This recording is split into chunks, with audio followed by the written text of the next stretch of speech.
11वीं का पाठ है ये सह में प्रिय। ये गीता के 12वें अध्याय से लिया गया है, जहाँ पर भगवान को कैसे प्राप्त करना है या और क्या तरीके से जीवन जीना है, दार्शनिक पाठ है ये।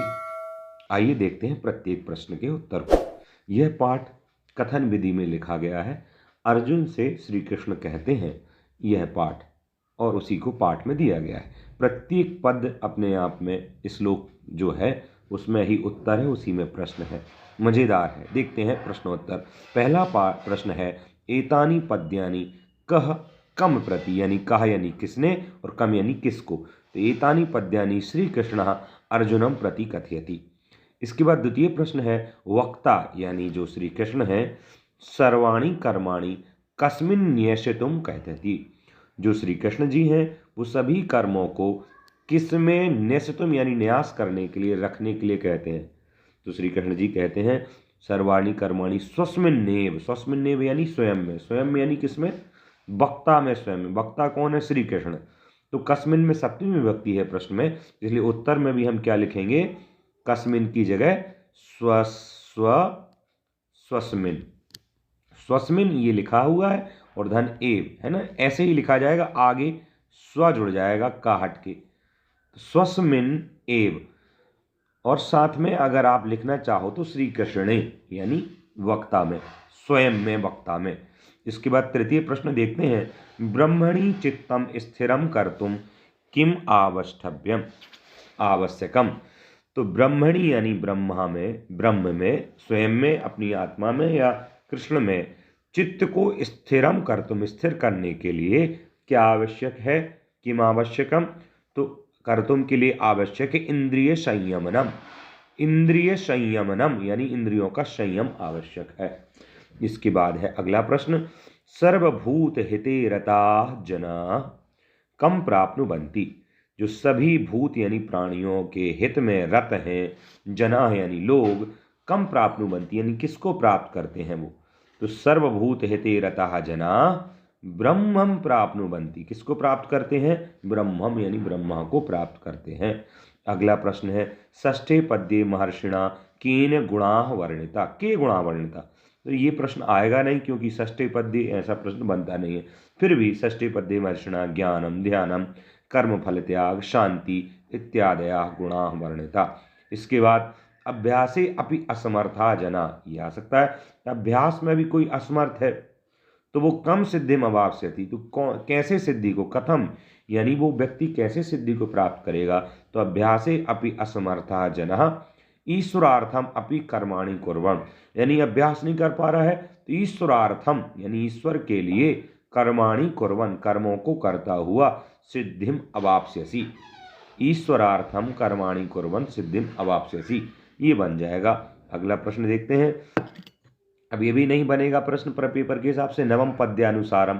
हाँ, ये नहीं लिखा जाएगा, सीधा यहाँ से पूछ सकते हैं मत कर्म परत्वे अशक्तः सती किम कर्तव्यम। यदि भगवान का कर्म भी नहीं कर पा रहे हो, उसमें भी असक्त हो, तो फिर क्या करना चाहिए।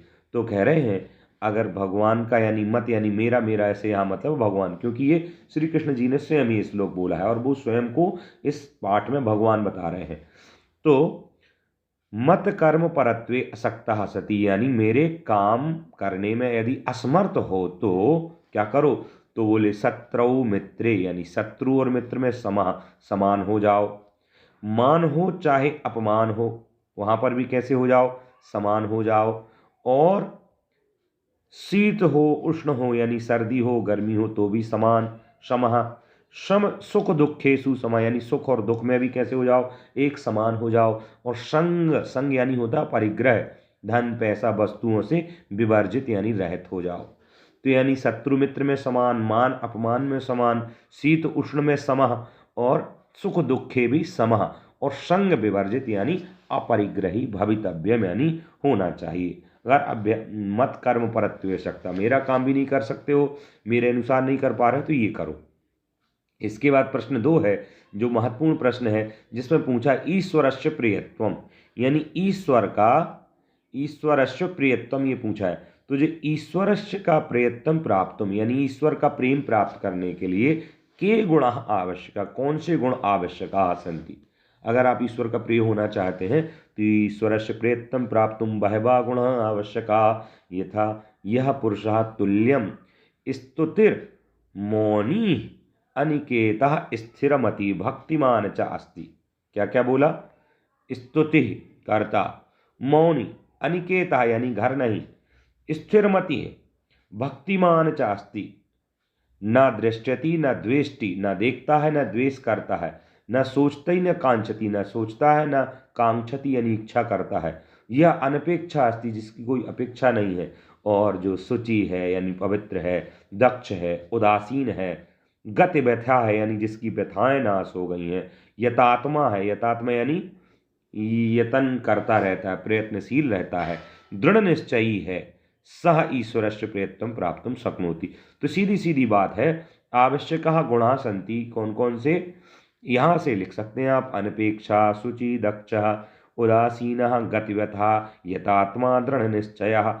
ये जो गुण लिखे हैं बहुत महत्वपूर्ण ये हो जाएंगे। स्थिरमति, भक्तिमान ये हो जाएंगे, और स्तुर्म ये थोड़े से अनावश्यक लग रहे हैं। तो ये और ये वाले आंसर आपको लिखने होंगे। इसके बाद देखते हैं, महाभारत लिखना है तो आप ये लिख ही सकते हैं, पाठ में से मैंने पढ़ाया है। समशत्रु मित्रों तथा मानापमानियों, इसका मतलब क्या है? श्री कृष्ण जी कहते हैं कि शत्रु मित्र में समान, सम्मान और अपमान में भी स्थितियों में समान जो रहता है वह मुझे प्रिय है। ये वह मुझे प्रिय है इसमें नहीं लिखा हुआ है, इसका तो यहाँ तक अर्थ है बस।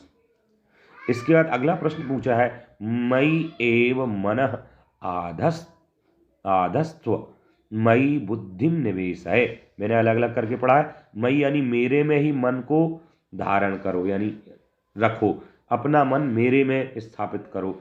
और मयि बुद्धिम निवेशय, और मेरे अंदर ही यानी भगवान में ही बुद्धि को निवेशित कर दो यानी रख दो। श्री कृष्ण जी भक्ति योग का उपदेश देते हुए कह रहे हैं कि अर्जुन तुम अपने मन को मुझ में ही स्थापित करो और अपनी बुद्धि को भी मुझ में ही निवेशित करो या लगाओ। ये हो जाएगा। अगला, यो न दृश्यति न द्वेष्टि न सोचति न कांक्षति। इसका मतलब क्या है? तो जो न द्वेष करता है, न देखेगा, न सोचता है, न इच्छाएं करता है, शुभ और अशुभ दोनों का जिसने त्याग कर दिया है और भक्ति में लीन रहता है, वह मुझे प्रिय है। तो श्री कृष्ण जी किससे कह रहे हैं?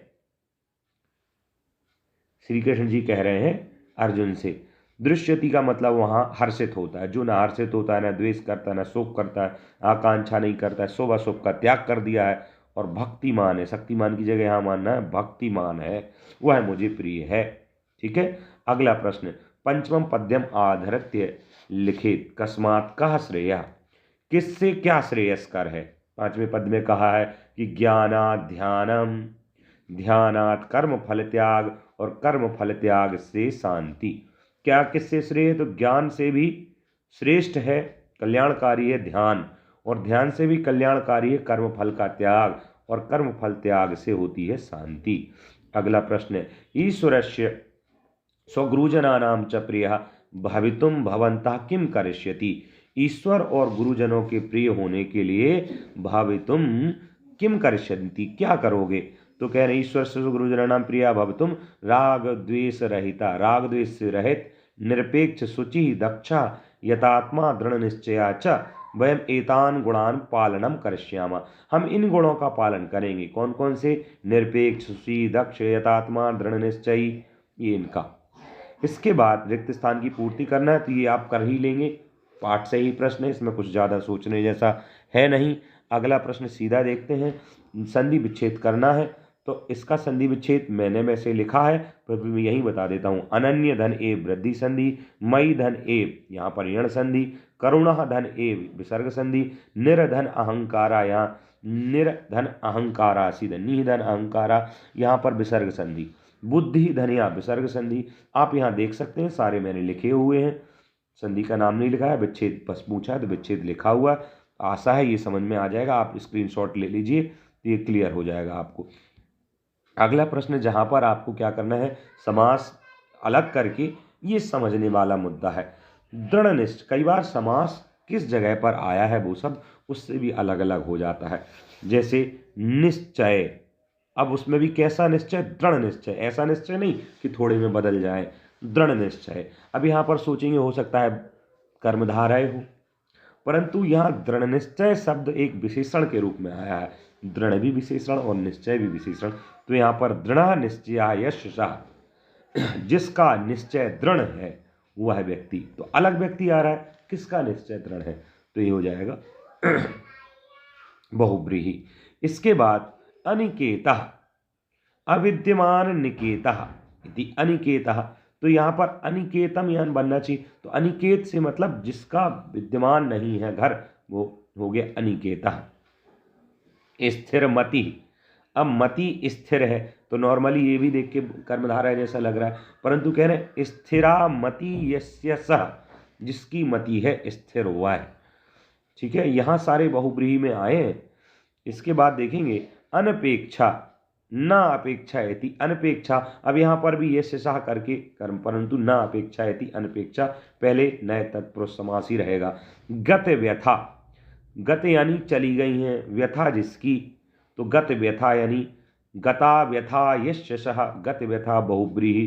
कर्म फल त्यागम, अब कर्मणाम फलम, कर्मणाम फलस्य त्यागा ऐसा बनेगा। तो ये बहुब्रीहि भी है, कर्मों के षष्ठी बहुवचन और फलस्य में यहाँ दोनों जगह बहुब्रीहि समास, तत्पुरुष समास है, सॉरी षष्ठी तत्पुरुष। उसके बाद निरहंकारा, अहंकारेण रहिता, तृतीय तत्पुरुष निरहंकारा, निरुपसर्ग पूर्वक है ना।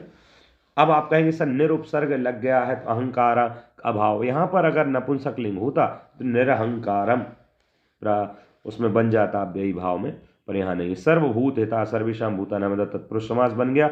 अब यहाँ पर नीचे का है प्रदत्तानां पदानां प्रकृति प्रत्यय, ये भी महत्वपूर्ण प्रश्न है जहाँ पर आपसे पूछा है संयम्य में सम उपसर्ग पूर्वक नी उपसर्ग पूर्वक यम धातु और ल्यप प्रत्यय से बनेगा।